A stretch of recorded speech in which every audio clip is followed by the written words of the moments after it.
Hello Vanaja గారు. Hello అండి. వనజ గారు, హెయిర్‌కి సంబంధించి మనం సిరీస్ చేస్తున్నాం. హ్మ్. ఎలా జుట్టును మనం ఎలా కాపాడుకోవాలి? ఎలాంటి జాగ్రత్తలు తీసుకోవాలి? ఎలాంటి ప్రాబ్లమ్స్ వస్తాయని కూడా. హ్మ్. మనం హెయిర్‌లో చూసే ప్రాబ్లమ్స్‌లో ఒకటేంటంటే డాండ్రఫ్. కరెక్ట్.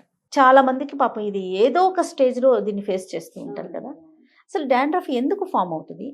దాన్ని మనం పర్మనెంట్‌గా క్యూర్ చేసుకోవచ్చా? డాండ్రఫ్ డెఫినెట్‌గా పర్మనెంట్ క్యూర్ ఉంటదండి. కొన్ని కేసెస్‌లో పర్మనెంట్ క్యూర్ ఉండదు. అది ఏ కేసో కూడా చెప్తా. ఫస్ట్ డాండ్రఫ్‌లో ఏంటంటే మనం డాండ్రఫ్‌ని చుండ్రు అని ఒకటే వర్డ్ యూజ్ చేస్తూ ఉంటాం. అవునా? కానీ చుండ్రులో కూడా టైప్స్ ఉన్నాయి. దీంట్లో కూడా రకాలుంటాయా? అవునండి. చుండ్రులో కూడా రకరకాల చుండ్రు అన్నమాట. అయితే ఫస్ట్ టైప్ ఏంటి అంటే పిల్లలకి చూస్తాం ఎక్కువగా. అవును. స్కూల్‌కెళ్ళినప్పుడు అవునవును. డ్రైగా చిన్న ఆ! చిన్నగా వచ్చేస్తూ ఉంటది. సో, అది బేసిక్‌గా ఏంటంటే డ్రై హెయిర్ అయిపోయినప్పుడు, మన స్కాల్ప్ డ్రైగా ఉన్నప్పుడు చాలా సార్లు మనం సరిగ్గా నరిష్మెంట్ తీసుకున్నప్పుడు అట్లా డ్రై అయిపోయినప్పుడు తల మీద ఇలా అనగానే మనకు కొంచెం పొట్టు పొట్టులాగా రాలుతూ ఉంటది కదా! అది డ్రై స్కాల్ప్ అన్నమాట. డ్రై హెయిర్‌కి వచ్చే డాండ్రఫ్ అది.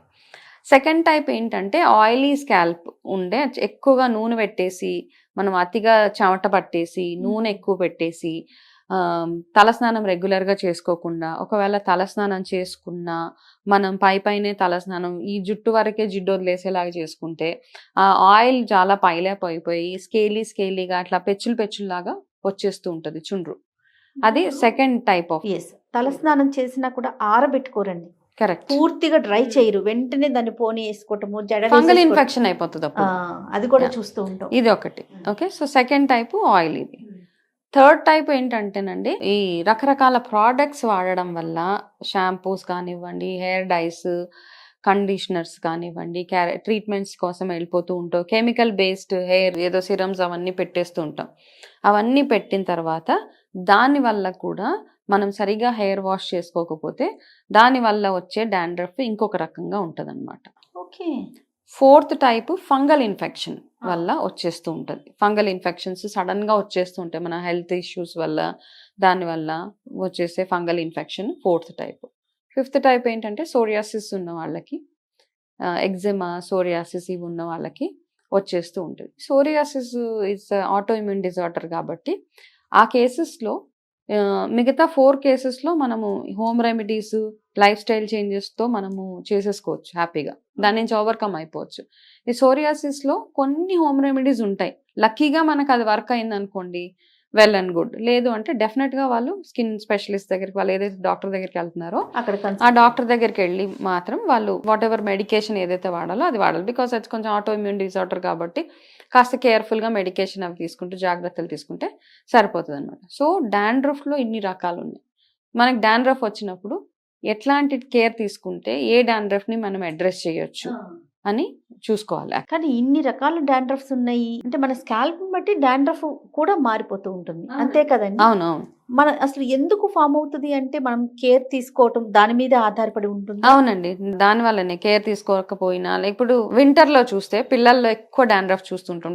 చాలా ఎక్కువ డ్రై అయిపోతూ ఉంటది. అవును. సో, అట్లాంటప్పుడు ఆయిల్ ఒక్కటే పెట్టేస్తే వింటర్‌లో ఏమవుతదంటే ఆయిల్ పెట్టినా బాధే, పెట్టకపోయినా బాధే వింటర్స్‌లో. అవును. సమ్మర్‌లో అంటే ఎక్కువ ఆయిల్ పెట్టేస్తే మళ్ళీ చెమట పట్టేసి ఇంకా కాబట్టి regular hair wash, regular hair care ఇవన్నీ చాలా ఇవన్నీ ఎందుకు అవుతున్నాయంటే ఫస్ట్ మన ఇంటేక్‌లో ప్రాబ్లమ్స్ ఉంటే గనక ఇప్పుడు ఆయుర్వేదాలో ఎలాగైతే 3 టైప్స్ ఆఫ్ బాడీ టైప్స్ ఉంటాయో ఈ ఎలివేషన్స్ అవుతున్నప్పుడు వాత, పిత్త, కఫ అప్ అండ్ డౌన్ అవుతున్నప్పుడు మన హెయిర్ మీద కూడా దాని ఇంపాక్ట్ చూపించేస్తూ ఉంటది. ఓకే. హెయిర్‌తో పాటు మన హెయిర్ బాగోలేదు అంటే డెఫినెట్‌గా ఇంటర్నల్‌గా మనకేదో బాలేదు.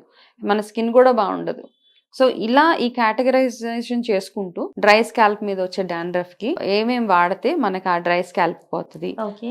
డాండ్రఫ్ పోతది. ఆయిలీ స్కాల్ప్ ఉన్నప్పుడు ఎట్లాంటి ట్రీట్మెంట్స్ చేసుకుంటే ఇంట్లోనే హోమ్ రెమెడీస్ అవన్నీ చేసుకుంటే ఎట్లా మనం దాని నుంచి ఓవర్‌కమ్ అవ్వచ్చని మనం మాట్లాడుకుందాం. ఓకే. అయితే నేను ఇంకొక పాయింట్ విన్నానండి. ఇది మన హార్మోనల్ ఇంబాలెన్స్ అయినప్పుడు అంటే పీసీఓడీ, పీసీఓఎస్ ఇలాంటి ఇష్యూస్ ఉన్నప్పుడు కూడా డాండ్రఫ్ ఫార్మ్ అవుతుందా? అది అవునండి. కరెక్టేనా వనజ గారు?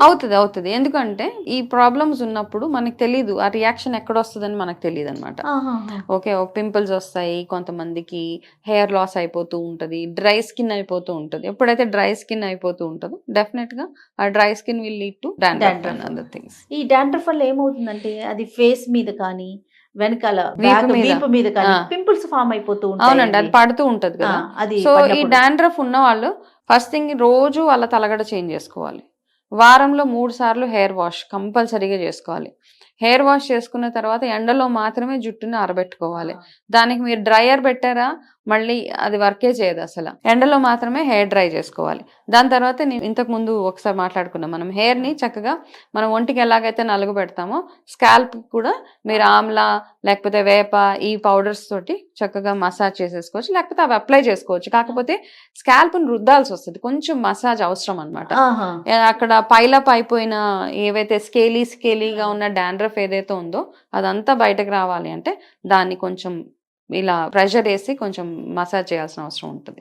మసాజ్ తో పాటు ఏదైనా ఒక్క ఆయిల్ సజెస్ట్ చేస్తారా డాండ్రఫ్ కి, అంటే అందరం యూనివర్సల్ గా వాడుకునేలాగా? ఓకే, కామన్ గా డాండ్రఫ్ కి వాడుకునే ఆయిల్ నీమ్ ఆయిల్ అండి.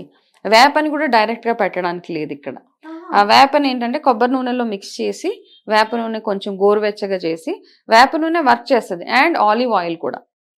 వేప నూనె, ఆలివ్ ఆయిల్, కొబ్బరి నూనె ఈ 3 కాంబినేషన్స్లో గనక మీరు హెయిర్కి పెట్టుకోగలిగితే, అండ్ ఎలా అంటే ఇది ఎట్లా వర్క్ చేస్తుంది అంటే ఇది ఒక థెరపీ లాగా చేసుకోవాలి. కొంచెం గోరువెచ్చగా చేసి నైట్ మసాజ్ చేసి next day morning hair wash చేసుకొని చక్కగా జుట్టు ఆరబెట్టుకొని ఇలా ఒక 1 వీక్ ట్రై చేస్తే, 1 వీక్ 10 డేస్ మీరు ఆల్టర్నేట్ డేస్ హెయిర్ వాష్, బాగా ఎక్కువ డాండ్రఫ్ ఉన్న వాళ్ళు ట్రై చేస్తే మాత్రం ఆ ప్రాబ్లం నుంచి ఓవర్కమ్ అవ్వచ్చు.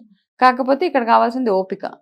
ఎందుకు ఓపిక అంటే ఎండలో కూర్చోవాలి అండ్ తల ఆరబెట్టుకోవాలి. అలా తడిగా అటు ఇటు వెళ్ళిపోతే పని చేయదు. కరెక్ట్ గా హెయిర్ వాష్ చేయాలి. ఎస్, కానీ మీరు అన్నట్లుగా టైప్స్ ఉన్నాయి కదా, ఒక్కొక్క టైప్ కి ఒక్కొక్క మెథడ్, బట్ యూనివర్సల్ గా చెప్పారు. అవును, టైప్స్ వైజ్ గా కూడా మళ్ళీ మాట్లాడుకుందాం. డెఫినెట్ గా. థ్యాంక్ యూ మంచిగా. నమస్తే అండి.